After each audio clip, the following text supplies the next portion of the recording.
अभी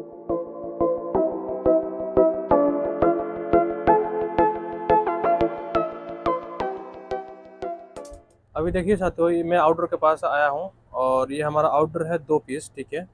ये ground floor पर लगा हो और ये सेकंड फ्लोर पर लगा है। हमको प्रॉब्लम इसमें है, यानी ये हमारा मशीन नहीं चल रहा डिस्प्ले से, ठीक है। तो हालांकि डिस्प्ले नहीं चल रहा तो जाहिर सी बात है इसका फैन मोटर कंप्रेसर कुछ भी नहीं चलेगा। तो मैं इसमें फर्स्ट ऑफ ऑल मैं क्या करने जा रहा हूँ, इसका जो ये कंट्रोल वाला जो कवर है, मैं इधर निकाल कर सिर्फ सप्लाई चेक करूँगा कि सप्लाई आउटपुट आ रहा है कि नहीं। वो इसलिए कि इस मशीन में इलेक्ट्रिसिटी कैसे आती है, मेन ब्रेकर से पहले आउटडोर पर सप्लाई आता है यहाँ पे, और आउटडोर से फिर इंडोर में सप्लाई जाता है, ठीक है। तो मैं पहले यहाँ पे चेक करूँगा कि 100% 220 सप्लाई आ रही है कि नहीं। वो इसलिए कि देखिए इसमें ये सिंगल फेस का कंप्रेसर है, सिंगल फेस का एसी है, और ये क्या नाम है 220 नंबर 220 वोल्टेज का हमारा ये एयर कंडीशन है, ठीक है। तो मैं इस पर सप्लाई चेक करूँगा और सप्लाई के बाद में इसको चेक करूँगा कि सप्लाई आ रहा है तो फिर हमारा इंडोर में सप्लाई क्यों नहीं जा रहा है, ठीक है। तो अभी चलते हैं, इसका कवर खोल देते हैं। अभी देखिए पूरा मैं इसका इलेक्ट्रिक पैनल का जो भाग है हमारा मैंने खोल दिया है। अब हम इस पर यहाँ पर सप्लाई चेक करेंगे कि हमारा सप्लाई आ रहा है कि नहीं आ रहा, ठीक है। मैं किलोमीटर लगा दिया हूँ और किलोमीटर हमारा वोल्टेज पोजीशन में है, ठीक है। इसमें है क्या, देखिए इंडोर में हमारा जो डिस्प्ले में सप्लाई नहीं जा रहा है, इसका मतलब क्या है कि हमारा इंडोर में सप्लाई जा ही नहीं रहा है। तो इस मशीन में फंक्शन कैसे है सप्लाई का, ये जो आप देख सकते हैं टर्मिनल, ये टर्मिनल 220 का मेन ब्रेकर से यहाँ पे आता है, ठीक है। और जो एक फेस है वो फेस नीचे आता है, ये रेड कलर का है, वो कहा जाता है यहाँ पे हाई प्रेशर में।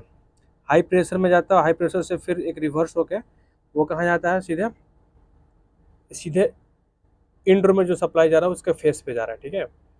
तो फेस मेन यहाँ पे आया, यहाँ से रिवर्स होकर सीधे चला गया हाई प्रेशर पे, हाई प्रेशर से रिटर्न होकर हमारा चला गया इंडोर के फेस पे।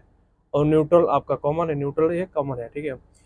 तो यानी L1 या L1 और N2, यानी ये जो फेस और न्यूट्रल है हमारा इंडोर में नहीं जा रहा है। इसका मतलब क्या है, ये हो सकता है कि हमारा ये प्रेशर स्विच ख़राब हो, ये भी हो सकता है, या ये भी हो सकता है कि हमारा यहाँ पे में सप्लाई नहीं आ रहा है। अगर हम चेक करते हैं तो अभी मैं यहाँ पे सिर्फ इसका वोल्टेज चेक करूँगा कि यहाँ पे 220 सप्लाई आउटडोर पे आ रहा है कि नहीं, आएगा तब भी यहाँ से इंडोर में भी जाएगा हमारा, ठीक है।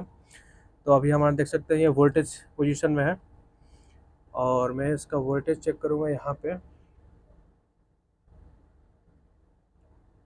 देख सकते हैं हमने वोल्टेज पर लगा दिया और वोल्टेज हमारा कितना बता रहा है, देख सकते हैं ये लगभग 0 है, ठीक है। यानी वोल्टेज 0 का मतलब क्या, हमारा मेन ब्रेकर से हमारा वो सप्लाई आउटडोर पे नहीं आ रही है, ठीक है। तो अब हम क्या करेंगे,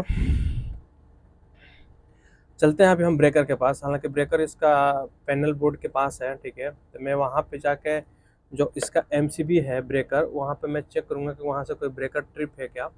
अगर ट्रिप होगा तो फिर मैं वहाँ से ऑन करूँगा, लेकिन ऑन करने से पहले एक चीज़ और दिखाना चाहता हूँ। देखिए इसका जो L1 पॉइंट है, ये वाला जो पॉइंट है हमारा जला जला सा दिख रहा है, देख सकते हैं। यानी इससे एक चीज़ हमको जाहिर होती है क्या, कि वहाँ पे जब टर्मिनल थोड़ा सा मेल्ट होता है या तार जला होता है तो ऐसा लगता है कि मशीन लोडिंग में चल रहा था, ठीक है।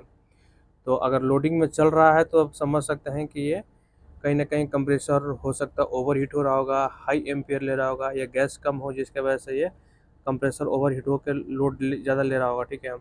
या हो सकता है सर्विस रिक्वायरमेंट, हालांकि सर्विस रिक्वायरमेंट तो है ये मैं मानता हूँ, ठीक है। ये भी हो सकता है कि यहाँ पे इसमें दो कंडेंसर फैन मोटर लगा हुआ है, देख सकते हैं, एक ऊपर है एक नीचे है। तो कभी कभी क्या होता है कि एक पंखा ख़राब हो जाता है या एक मोटर ख़राब हो जाता है या एक कैपेसिटर ख़राब हो जाता है तो एक फ़ैन पे ही मशीन चलता है। तो उसमें क्या होता है, ऐसे कंडीशन में हमारा कंप्रेसर ओवर हीटिंग में जाता है, मशीन लोड में जाता है, और जिसके बाद से क्या होता है टर्मिनल थोड़ा सा ब्लैक हो जाता है, ठीक है, जैसे यहाँ पे अभी दिखा रहा है। तो अभी मैं सीधे ब्रेकर के पास जाऊंगा, वहाँ से ब्रेकर को फिर मैं चेक करूँगा कि वहाँ से आउटपुट क्यों नहीं है, ठीक है। अगर वहाँ पे मेरे ख्याल से MCB ख़राब होगा तो MCB को हम चेंज करेंगे वहाँ पे, उसको फाइनलाइज करके आने के बाद फिर मैं यहाँ पे चेक करता हूँ कि इसका मुख्य रीज़न क्या है, ठीक है। अभी देखिए इस मशीन में मैंने जो ब्रेकर है अंदर मेन ब्रेकर है उस पर मैंने चेक किया, उसका ब्रेकर के पास लगभग लगभग 1 फीट के आसपास तार जला हुआ था, ठीक है। तो मैं वहाँ से डिस्कनेक्ट कर दिया। अब मैं इसको वहाँ से मेन हटा के हम दूसरे हमारे पास यहाँ ऊपर 100 एम्पेयर का लगा हुआ है, वहाँ से मेन लेके यहाँ पर दूसरा हम एमसीबी लगाएंगे।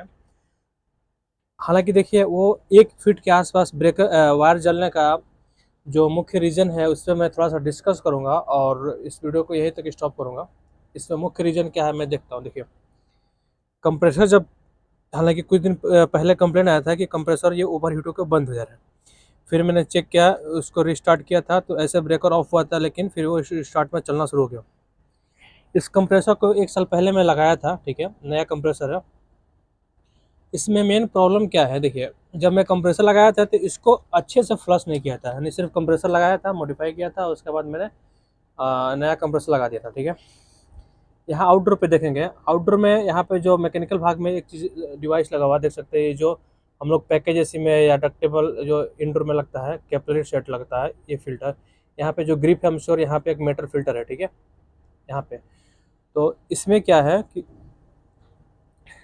कंप्रेसर का गैस कंडेंसर में जाता है, कंडेंसर के बाद क्या होता है वो सारा कैपिलरी से इन होता है इस फिल्टर में, और वहाँ पर गैस फिल्टराइज होकर फिर वहाँ से चला जाता है हमारा ये यहाँ पे डिस्चार्ज लाइन में, ठीक है। तो मुझे डाउट क्या है कि इसका जो कंडेंसर कॉइल है इसमें थोड़ा सा तेल है, और वो जो फिल्टर वाला एरिया है वहाँ पे कार्बन आ चुका है, ठीक है, जिसके वजह से गैस का सर्कुलेशन 100% नहीं है, ठीक है। ये मेरा डाउट है। हालांकि मैं इसको अभी मैनुअली बोल रहा हूँ, इसको दोबारा मैं सप्लाई कनेक्ट करके और ऑन करके मैं हाई प्रेशर और लो प्रेशर भी चेक कर सकता हूँ। लेकिन क्या है, जब कंप्रेसर का जब लोड आता है तो ये चीज़ मुझे नॉर्मली हम लोग को पता होना चाहिए कि लोड तभी आता है जब गैस का सर्कुलेशन 100% सही नहीं है, या इसका जो यहाँ पर रनिंग कैपेसिटर लगा हुआ है देख सकते हैं यहाँ पर 70 MFD का कैपेसिटर लगा हुआ है, ये वीक हो, ठीक है, या फैन का कोई इशू हो, तो फैन में सब कुछ ठीक है, कैपेसिटर भी सही है। तो इस मशीन को मैं कल फ्लश करूँगा, ठीक है। इस मशीन को फ्लश करने से पहले मैं कंप्रेसर को डिस्कनेक्ट करके कंप्रेसर को बाहर निकाल दूंगा। कंप्रेसर बाहर निकाल के इसको आउटडोर को अलग फ्लश करूँगा, इंडोर को अलग फ्लश करूँगा। और फ्लश करने का मुख्य रीज़न क्या है, ये जो मैकेनिकल भाग है ना, ये फिल्टर, मुझे डाउट है यहाँ पे कि ये ब्लॉक है, ठीक है। ऑलमोस्ट कितना 40% ब्लॉक है या 30%, जिसके वजह से गैस मशीन चलता तो है लेकिन लोड में चलता है, यानी हाई एम्पीयर में जाता है, ठीक है। और कंप्रेसर में थोड़ा सा साउंड सा दिखता है, तो वो साउंड का तो इश्यू आपको कैपेसिटर ख़राब होता है तो तब भी आता है। लेकिन क्या है कि नया कैपेसिटर लगाने के बावजूद भी जो साउंड दिखता था उसमें, वो साउंड अभी भी मेरे को सुनाई में देता था, ठीक है। तो इसलिए मैं इस पूरे यूनिट को फ्लश करूँगा। फ्लश करने के बाद से इसी कंप्रेसर को कनेक्ट करके अच्छे से वैक्यूम करके फिर गैस डालूंगा, ठीक है। और उसके बाद फिर देखेंगे कि गैस का सर्कुलेशन कैसा है, ठीक है, तो उस चीज़ को मैं रिकॉर्ड करूँगा। फिलहाल में इतना ही कि ब्रेकर क्यों ट्रिप किया था, ट्रिप करने का जो मुख्य रीज़न है वो चीज़ मैं मेंशन कर दिया। गैस का सर्कुलेशन 100% नहीं होना, जिसके वजह से कंप्रेसर थोड़ा सा ओवर हीटिंग में जा रहा है और कंप्रेसर थोड़ा सा साउंड कर रहा है। और उसके बाद से हमारा ये जो मेन लाइन है वहाँ से उसका जो वायर है उसका जल गया ब्रेकर के पास है, ठीक है। तो ये चीज़ है।